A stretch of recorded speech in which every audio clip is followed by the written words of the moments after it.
ഉണ്ണിക്കണ്ണൻ നമസ്കാരം. നമസ്കാരം.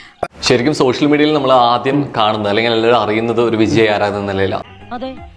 അവിടെയൊക്കെ പോകുമ്പോൾ ഉണ്ണിക്കണ്ണ പറഞ്ഞൊരു വിളിയ തൃശ്ശൂർ റൗണ്ടാണെങ്കിലും തിരുവനന്തപുരം ആണെങ്കിലും വീട്ടിൻ്റെ അവിടെയുള്ള നെന്മാർ അയിലൂരാണെങ്കിലും അത് കിട്ടിയത് എനിക്കല്ല കിട്ടിയത് ഏട്ടാ, വിജയണ്ണനാണ് അത് കിട്ടിയത്.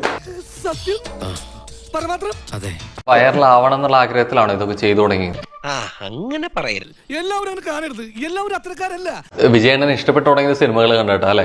ഇനിയിപ്പോ രാഷ്ട്രീയത്തേക്ക് ഇറങ്ങാം, ഒരു രാഷ്ട്രീയക്കാരനാകുമ്പോ ഇഷ്ടം നഷ്ടപ്പെടും. എന്താ അങ്ങനെ ചോദിച്ചേ? തമിഴില് രജനി സാറ്, കമൽ സാറ്, പിന്നെ ചിമ്പണ്ണൻ, രാഘവ ലോറൻസ് അണ്ണൻ, സൂര്യണ്ണൻ എല്ലാവരും കൂടെ അഭിനയിക്കില്ല. മലയാളത്തെ ലാലേട്ടൻ, മമ്മൂക്ക, ദിലീപേട്ടൻ, പൃഥ്വിരാജേട്ടൻ, പിന്നെ ആസിഫൊക്കെ എല്ലാവരും കൂടെ എനിക്ക് അഭിനയിക്കാം. തമിഴിൽ ഇപ്പോഴും ആഗ്രഹം തോന്നുന്നത് എന്തുകൊണ്ടാ? അവിടെ സജീവമാവണം തോന്നുന്നത് എന്തുകൊണ്ടാ? എല്ലാ മലയാളം തമിഴും ഒക്കെ അഭിനയിക്കണം, എന്നിട്ട് എന്റെ മംഗലുണ്ടാമി തന്നെ കൂടണമെന്ന് എന്റെ ആഗ്രഹം. അതാണോ കാര്യം? ഞാൻ കുറച്ച് വിജയണ്ണന്റെ പോസ്റ്ററുകൾ കാണിക്കാം. അത്രയും വേണം, വേണം, കുറച്ച് കടുപ്പത്തിൽ. എന്നിട്ട് അത് ഏത് സിനിമയിലെയാണെന്നുള്ളത് പറയാൻ പറ്റുമോ? ഓക്കെ. തുള്ളാതെ മനം തുള്ളു. അല്ല, സോറി ഏട്ടാ, കേട്ടോ. അടുത്ത് കാണിക്കട്ടെ. വേട്ടക്കാരൻ. അല്ല, പോക്കിരി. ആ, പോക്കിരി. അഞ്ചാറബത്തൊക്കെ എല്ലാവർക്കും പറ്റേ. ഓക്കെ, അടുത്ത്.